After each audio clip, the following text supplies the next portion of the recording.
उम्र तो केवल एक संख्या है। इससे बुढ़ापा, जवानी या बचपन का कोई संबंध नहीं है।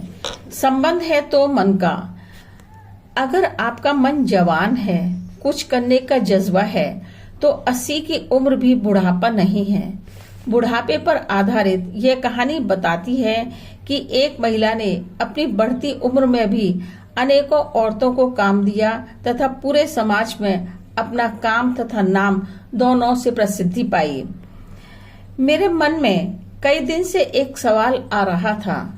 कल पिताजी यानी ससुर जी को स्वर्गवास को 1 महीना होने वाला है। क्यों ना कल हम सब गांव चलते हैं मम्मी जी के पास। राखी ने अपने पति ललित को कहा, जो कि उस समय दाढ़ी बना रहे थे। जब उसने अपनी पत्नी के मुंह से यह सुना तो हैरान हो गया और बेध्यानी में अपने गाल पर कट लगा लिया। इस बात को सुनने से भी ज्यादा वह इस बात से हैरान था कि राखी आगे कह रही थी, मुझे मम्मी जी की बहुत चिंता हो रही है। बेचारी पता नहीं वहां पर अकेली कैसे रहती होंगी। इस बढ़ती उम्र में अकेले रहना आसान काम नहीं है। अपनी पत्नी के मुंह से पहली बार ये शब्द सुनकर ललित उसे टकटकी लगाकर लगातार देखता ही रहा और उसके मुंह से ये शब्द निकले कि अचानक आज उल्टे बरेली को बांस क्यों लद रहे हैं। यानी कि तुम्हारी तबीयत तो ठीक है ना, जो तुम्हें मम्मी की आज 1 महीने के बाद चिंता हो रही है। मैं ये जानना चाहता हूँ कि आखिर तुम्हारे मन में क्या चल रहा है। कुछ ना कुछ तो जरूर तुम कुछ प्लानिंग कर रही हो, वरना इतनी बेवकूफ नहीं हो जो निकले हुए कांटे को दोबारा चुभाने का प्रयास करोगी। जो माँ तुम्हें फूटी आंख नहीं सुहाती थी, आज अचानक उसके लिए दिल में इतना दर्द, इतना रहम क्यों? ललित, तुम भी बड़े नादान हो। कब तक ऐसे ही बने रहोगे? तुम्हें आज की परिस्थिति और पहले की परिस्थिति में कोई अंतर दिखाई नहीं देता क्या? अब परिस्थितियां बदल चुकी हैं। जरा समझने की कोशिश करो। जब तक पिताजी का स्वर्गवास नहीं हुआ था, तब तक तो पापा और मम्मी दोनों साथ रहते थे। दोनों बहुत अच्छे से एक दूसरे का ध्यान भी रखते थे। परंतु अब तो पिताजी नहीं रहे हैं। और इतना कहकर उसने मगरमच्छी आंसू बहाने शुरू कर दिए। अब उनका ध्यान कौन रख रहा होगा? अगर कभी मम्मी की तबीयत खराब हो जाए तो कौन उनकी देखभाल करेगा? डॉक्टर को दिखाएगा कौन? इन सब बातों को भी छोड़ो। सबसे बड़ी बात तो यह है कि अपने रिश्तेदार, अड़ोसी पड़ोसी, गांव के लोग क्या नहीं कहेंगे कि बूढ़ी माँ को अकेले छोड़ रखा है। अकेला बेटा है, फिर भी माँ को अपने साथ नहीं रख सकता है। क्या जमाना आ गया है। माँ बाप की कोई कदर ही नहीं रही है। मेरे लिए भी कहने से नहीं चूकेंगे कि बेटा ना सही, बहू को भी तो कुछ बूढ़ी सास के लिए सोचना चाहिए था। ललित, तुम जानते हो मेरी आदत, मैं ऐसी बातें न तो सुन सकती हूँ और न बर्दाश्त कर सकती हूँ। अब जल्दी करो, माँ जी को लेने के लिए चलते हैं। राखी तो अपनी बात समाप्त कर वहां से चली गई, परंतु ललित तो वहां पर खड़ा रहा। उसे अपने कानों पर विश्वास नहीं हो रहा था। हक्का बक्का सा खड़ा था। ललित सोचने लगा कि अभी कुछ मिनट पहले जो महिला यहाँ पर बोल रही थी, क्या वह मेरी अपनी पत्नी ही थी? उसका कोई भूत प्रेत मुझसे बात कर रहा था? क्योंकि मेरी पत्नी तो कभी भी इस तरह की बातें सोच भी नहीं सकती है। उसके तो मुंह से निकलना असंभव है ऐसी अच्छी बातें, वो भी मेरी माँ के लिए जो उसे सबसे बुरी लगती है। परंतु मैं फिर भी यही सोचकर खुश हो उठा कि शायद समय और परिस्थितियों के कारण उसकी पत्नी बदल गई है। वैसे अगर देखा जाए तो जो बातें उसने कही हैं वह गलत तो नहीं है। उसने यही सोचा, चलो माँ से फोन करके बात करता हूँ। फोन पर ललित ने कहा, माँ आप कैसी हैं? तबीयत ठीक है ना आपकी? माँ, हम लोग यह सोच रहे हैं कि अब पापा आपके साथ नहीं हैं। इतने दिन से आप अकेली रह रही हैं और कितने दिन तक अकेली रहेंगी? क्या सर्वेंट्स के साथ पूरी जिंदगी काटी जा सकती है, न ही उनके भरोसे रह सकते हैं। इसलिए आप हमारे साथ यहीं आकर रहें।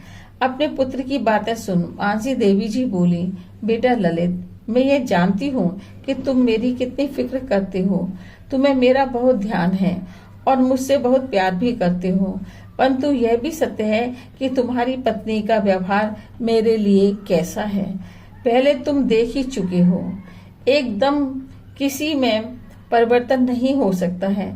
तुम्हारे पिताजी की पेंशन मुझे मिलती है, उससे मेरा काम चल रहा है। इस उम्र के इस पड़ाव पर मैं किसी प्रकार की कोई टेंशन, अपमान और रोज रोज के झगड़े नहीं चाहती हूँ।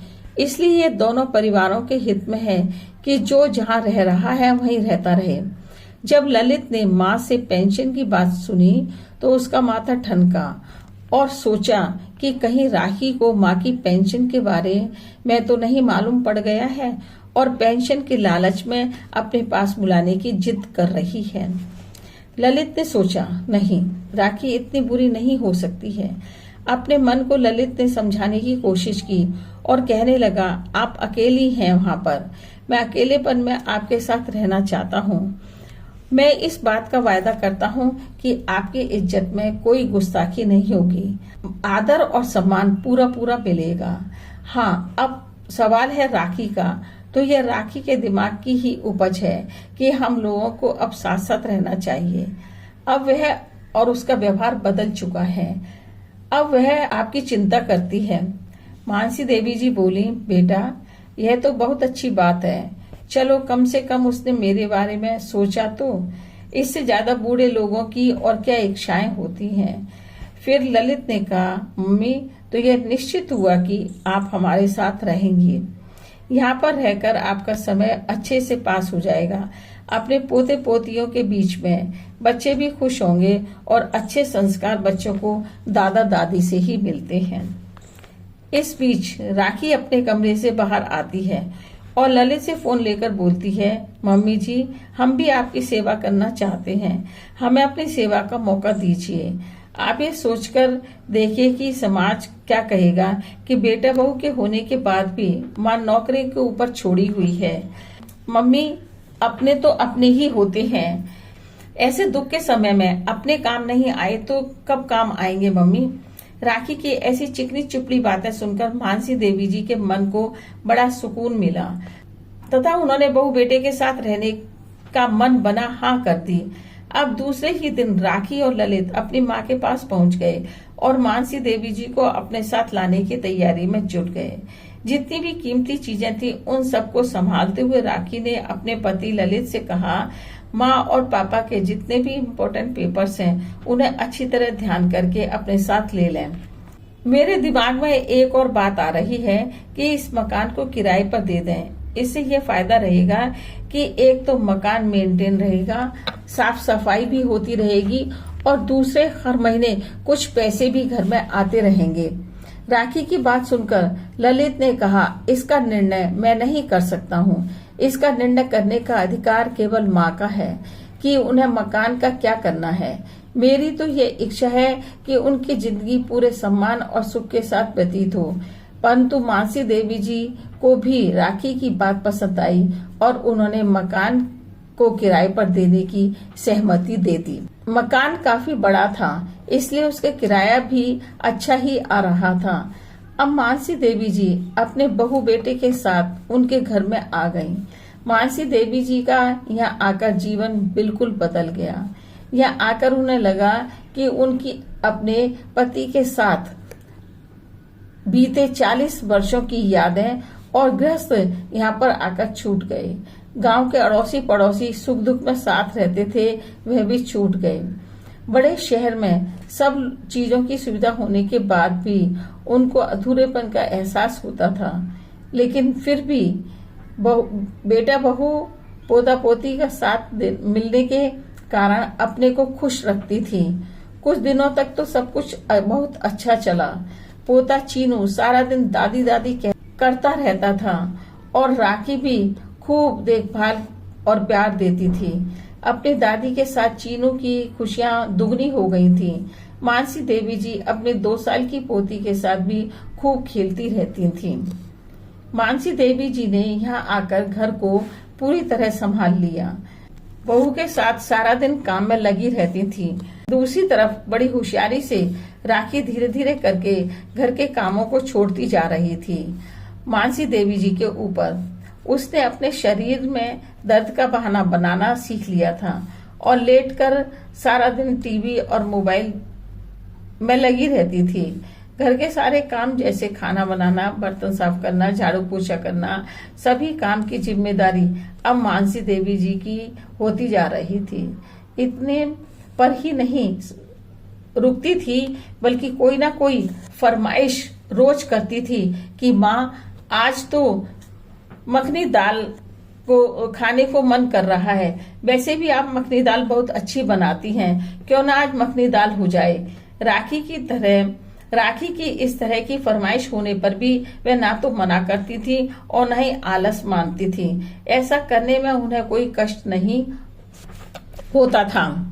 एक दिन काम वाली ने आने को मना किया, तब मानसी देवी जी पूरे घर की सफाई पोछे का काम कर रही थी और दूसरी तरफ राखी फोन पर बातें करने में लगी हुई थी। मानसी देवी जी ने सफाई करते करते देखा कि पोती नीचे गिर गई बेड से और रो रही है। मानसी देवी जी ने उसे जल्दी से उठाया और गले लगाकर चुप किया। यह देखकर राखी ने पहले तो फोन काटा और फिर जोर जोर से बोलने लगी कि माँ, आपने बिना हाथ धोए गुड़िया को क्यों गोद में उठा लिया? शायद आपको यह पता होगा कि इसको बहुत जल्दी इन्फेक्शन हो जाता है। इतना कहकर उसने मानसी देवी जी से गुड़िया को छीनते हुए अपने कमरे में ले गई। वह बड़े अचरज से अपनी बहू की हरकतें देख रही थी। उस दिन के बाद से राखी अपनी नन्ही परी को दादी के पास नहीं आने देती थी। अब तो राखी ने प्रतिदिन उनके काम में कमी निकालना शुरू कर दिया था। ये सब बातें मानसी देवी जी को अंदर ही अंदर घायल कर रही थी, लेकिन फिर भी वे अपने बेटे की खातिर चुप लगा जाती थी। परंतु ऐसा नहीं है कि इन बातों से ललित अनजान था। वह भी मन ही मन राखी की इन बातों से बहुत दुखी रहता था। वह ये सोचता था कि माँ जब से यहाँ आई है उनका काम बहुत बढ़ गया है। उसने राखी को भी कहा कि क्या इस उम्र में माँ घर का सारा काम करेगी? उनसे ज्यादा काम मत करवाओ, खुद कुछ तो तुम भी हाथ पैर हिला लिया करो।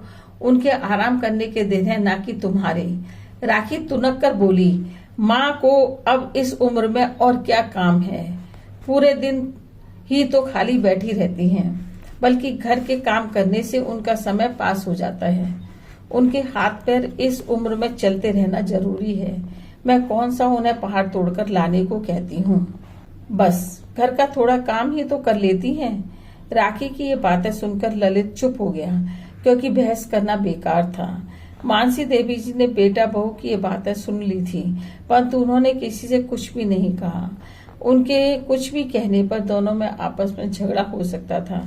एक दिन ललित जब ऑफिस के लिए जा रहा था, तो मानसी देवी जी ने उसे अपनी दवाइयों की पर्ची देते हुए कहा, बेटा ये मेरी दवाइयों की पर्ची है, जब रात को ऑफिस से लौटोगे तो लेते आना। ललित ने कहा, ठीक है माँ, और ऑफिस चला गया। उस समय तो बहू ने कुछ भी नहीं कहा, लेकिन पति के जाने के बाद अपनी सास को बोली, माँ एक बात कहती हूँ, बुरा मत मानना। जब से आप इस घर में आई हैं, हमारे खर्चे बढ़ गए हैं, जबकि आपके बेटे की सैलरी में कोई वृद्धि नहीं हुई है। इस मकान की किस्त भी देनी पड़ती है, तो क्यों ना आप गांव वाले मकान का किराया और पिताजी की पेंशन हमें दे दिया करें। फिर हम इस मकान की किस्त आराम से चुका पाएंगे। बहू की बातें सुन मानसी देवी जी ने मन ही मन सोचा कि यह बात मेरे दिमाग में क्यों नहीं आई। मैं अपनी बहू की आदत इतनी अच्छी तरह से समझती हूँ, फिर मैंने ये कैसे सोच लिया कि मेरी बहू अब बदल गई होगी और वह मुझे बुढ़ापे में इज्जत के साथ जीने देगी, मेरी सेवा करेगी, आदर देगी। फिर भी उन्होंने सोचा कि अगर ललित को पैसों की जरूरत है तो उसे देने में क्या बुराई है। इसलिए उन्होंने पेंशन और मकान का किराया देने के लिए हाँ कर दी। एक दिन मानसी देवी जी घर की बालकनी में बैठी हुई थी। बालकनी से पार्क दिखाई देता था। वह कई बार सोचती थी कि थोड़ी देर के लिए पार्क में घूम आए, परंतु घर के काम से फ्री नहीं हो पाती थी, इसलिए जा भी नहीं पा रही थी। परंतु आज की घटना से उनका हृदय छलनी छलनी हो गया था, इसलिए बिना परिणाम सोचे और काम नहीं हुआ है इसकी बिना सोचे वह शाम को पार्क में टहलने चली गई और शाम को 7 बजे के बाद घर में आई। घर आई तो देखा बहू किसी से फोन पर बात कर रही है और फोन में इतनी मस्त थी कि उसे मेरे आने का पता भी नहीं चला। उसी समय मानसी देवी जी ने सुना कि बहू हंस हंस कर अपनी माँ को कह रही थी कि मेरी प्यारी माँ, आपका दिया आइडिया तो काम कर गया। अब तो घर का सारा काम वही करती हैं। मैं तो आराम से बैठी या लेटी रहती हूँ। वह खाना बनाती हैं, कपड़े धोती हैं, बर्तन साफ करने के साथ घर की साफ सफाई भी उन्हीं के ऊपर है। मुझे कुछ भी काम नहीं करने देती हैं और गांव के मकान का किराया और पिताजी की पेंशन भी मेरे हाथ में आती है। आपकी बेटी तो ऐश कर रही है। बहू की बातें सुनकर मानसी देवी जी आश्चर्य में पड़ गईं। वो अंदर तक टूट गईं। आज उन्हें ध्यान आ रहा था कि उन्होंने अपना घर क्यों छोड़ा, क्यों किराए पर उठाया और क्यों इन लोगों के कहने से यहाँ पर आए।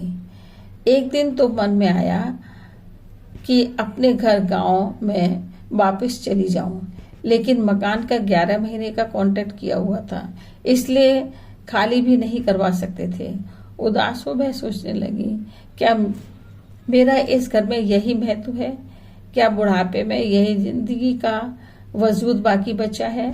क्या मेरी हैसियत एक काम वाली की बराबर रह गई है? अब तक तो मैं केवल बहू की सहायता करने के लिए घर का काम किया करती थी, लेकिन वो भी मेरे बारे में इतनी गलत सोच रखती है, ये तो कभी भी मैंने स्वप्न में भी नहीं सोचा था। अब उनका मन नहीं लगता था, उखड़ा उखड़ा सा रहता था। यद्यपि उनकी उम्र करीब 65 वर्ष थी, परंतु उनके मन में जीवन के लिए उमंग बनी हुई थी। परंतु बहू को कोई परेशानी न हो, यही सोचकर उन्होंने अपने आप को घर पर सीमित कर लिया। अब उन्होंने निर्णय लिया कि वह अब बाकी की जिंदगी अपने हिसाब से जिएंगी। अब मानसी देवी जी ने पार्क में प्रतिदिन जाना प्रारंभ ही नहीं किया, बल्कि वहां पर लोगों से जान पहचान भी करने लगी। एक दिन पार्क में उनकी मुलाकात गुंजन से हुई। गुंजन बड़ी मिलनसार और अच्छे व्यवहार की थी। मानसी देवी जी और उसकी अच्छी फ्रेंडशिप हो गई। दोनों आपस में बातें करती रहती थीं। एक दिन गुंजन ने बताया कि उसकी सास का स्वर्गवास 1 महीने पहले ही हुआ था। उसके बच्चे छोटे हैं, आसपास कोई डे केयर नहीं था, इसलिए बच्चे छोड़ने में बहुत परेशानी का सामना करना पड़ रहा था। इसलिए वह 1 महीने में नौकरी पर भी नहीं जा पा रही थी। इसी कारण गुंजन काफी परेशान भी लग रही थी। उसकी बात सुन मानसी देवी जी ने कहा, बेटा, अगर तुम्हें ऑब्जेक्शन ना हो तो मैं तुम्हारे बच्चों की केयर कर सकती हूँ। गुंजन ने पूछा, आप कहाँ रहती हैं? आप कौन हैं? तब मानसी देवी जी ने कहा, मेरा नाम मानसी देवी है, मेरे पति। फिर उन्हें ध्यान आया और कहने लगी, मैं सामने वाली बिल्डिंग में रहती हूँ, मैं राखी की सास हूँ, मेरा बेटा ललित एक इंजीनियर है। मानसी देवी जी से बात कर गुंजन की मनचाही बात पूरी हो गई। मानसी देवी जी भी अपने जीवन को एक नई दिशा देने के लिए प्रयत्नशील थी। लोगों से मिलना जुलना उनको पसंद था, इसलिए उन्होंने सोचा मुझे ये काम कर लेना चाहिए। दूसरे दिन से ही गुंजन ने अपने बच्चे मानसी देवी जी के पास छोड़े और अपनी नौकरी दोबारा ज्वाइन कर ली। मानसी देवी जी बच्चों को जब घर के अंदर लाई तो राखी यह सब देखकर हैरान हो गई और उन बच्चों के विषय में पूछने लगी। मानसी देवी जी ने कहा, अपने पड़ोस में गुंजन नाम की लड़की रहती है, वह उसी के बच्चे हैं, क्योंकि उसके घर में बच्चों की देखभाल करने के लिए कोई नहीं है। इसी वजह से वह सर्विस नहीं कर पा रही थी और घर में सारा दिन मेरा मन भी नहीं लगता है, बोर होती हूँ। इसलिए मैंने इन दोनों बच्चों को संभालने का जिम्मा ले लिया है। मेरा समय भी पास हो जाएगा और कुछ पैसे भी घर में आ जाएंगे। सास की बातें सुनकर राखी का गुस्सा 7वें आसन पर पहुंच गया। आप बिना पूछे मेरे घर में ये काम कैसे कर सकती हैं? ये शहर है, गांव नहीं। आपके गांव में तो आने जाने वालों का मेला लगा रहता है। आप इन बच्चों को जहां से लेकर आई हैं वहीं पर छोड़कर आइए। लेकिन मेरी यह इच्छा है, बहुत दिन से थी कि मैं कुछ काम करूं, लेकिन मेरा मौका नहीं बन पाया। आज मुझे यह मालूम पड़ा कि आसपास में कोई डे केयर नहीं है, तो मुझे आइडिया आया कि बच्चे क्यों ना मैं भी ये काम शुरू कर दूं। मैं अपनी खुद की पहचान बनाना चाहती हूँ। मानसी देवी जी की बात सुनकर उनकी बहू ने व्यंग्यात्मक हंसी हंसते हुए बोली, माँ अब आपकी कितनी उम्र बची है? बुढ़ापे में अब आप ये काम करेंगी? क्या यह शोभा देती है? अब आप लोगों के बच्चों की देखभाल करेंगी। यदि आप लोगों के बच्चों की देखभाल में बीमार हो गई तो हम आपकी सेवा नहीं कर पाएंगे। अपनी बहू की ऐसी जली कटी बातें सुनकर मानसी देवी जी ने कहा, ठीक है, यदि तुम्हें यहाँ पर बच्चों का लाना पसंद नहीं है तो मैं बच्चों को कल से यहाँ लेकर नहीं आऊंगी, लेकिन ये बच्चे आज तो यहीं पर रहेंगे। माँ, मैं इन बच्चों को 1 घंटे के लिए भी बर्दाश्त नहीं कर पाऊंगी। आप इन्हें अभी छोड़कर आइए। बहू की बातों को सुनकर मानसी देवी जी बच्चों को लेकर पार्क में चली गईं। बच्चे पार्क में खूब खेलते रहे, मस्ती करते रहे। दोपहर को जब गुंजन घर पर आई तो मानसी देवी जी ने बच्चों को उसके घर छोड़ दिया। अपनी बहू की बातों को सोचकर मानसी देवी जी की आंखें नम हो गईं। मैं फिर अपने कमरे में गई और पति की तस्वीर के सामने बैठकर कहने लगी, आज मैं आपके बिना अपने को बहुत अकेला समझ रही हूँ। अपने पति की तस्वीर से बातें कर अपना मन हल्का कर रही थी। आप ये बताइए, क्या इस उम्र में मैं अपनी पहचान नहीं बना पाऊंगी? बुढ़ापा आ गया है तो क्या मैं अपनी मृत्यु का इंतजार बैठकर करूं? यह सब कहकर अपने पति की तस्वीर को देख पुराने दिन याद करने लगी। अचानक उनको ऐसा हुआ कि उनके पति उनको हिम्मत दे रहे हैं। उनके मन में उत्साह एवं उमंग पैदा हुई और उन्होंने ठान लिया कि वह अब तो यहीं पर रहेंगी और अपने जीवन को सार्थक बनाकर ही दिखाएंगी और यह साबित कर देंगी कि उम्र ज्यादा होने पर जीवन समाप्त नहीं हो जाता है। शाम को जब ललित ऑफिस से आया तो मानसी देवी जी ने उसको अपनी सारी प्लानिंग के विषय में बताया। उसे अपनी माँ की प्लानिंग सुनकर बहुत अच्छा लगा और उसने तुरंत हाँ भर दी। राखी ने कहा, मुझे ये समझ नहीं आ रहा है कि माँ को काम करने का क्या फितूर उठ रहा है। जरा अपनी उम्र भी तो देख लें। अगर करना चाहती हैं तो घर पर बैठकर घर का काम करें। अपनी पत्नी को जवाब देते हुए ललित ने कहा, नहीं, मैं तो ये कहता हूँ कि जो माँ की इच्छा है उसे वह करने दो। माँ, मैं कल ही आपके लिए स्थान की व्यवस्था करवा देता हूँ। ऐसा कहकर चला गया और अपनी बहू राखी को गुस्सा में देखकर मानसी देवी जी ने कहा, बहू, किसी के घर की नौकरानी बनने से अच्छा है कि जिस काम को मैं करना चाहती हूँ वह करूँ। अगर मैं बूढ़ी हो गई हूँ तो इसका मतलब यह नहीं है कि मेरा कोई वजूद नहीं बचा है। अभी तक तुमने मेरी जिंदगी के साथ वही किया जो तुम चाहती थी, लेकिन अब मेरी जिंदगी कैसे चलेगी अब उसे मुझे तय करना है, तुम्हें नहीं। इतना कहने के बाद मानसी देवी जी पार्क में चली गई।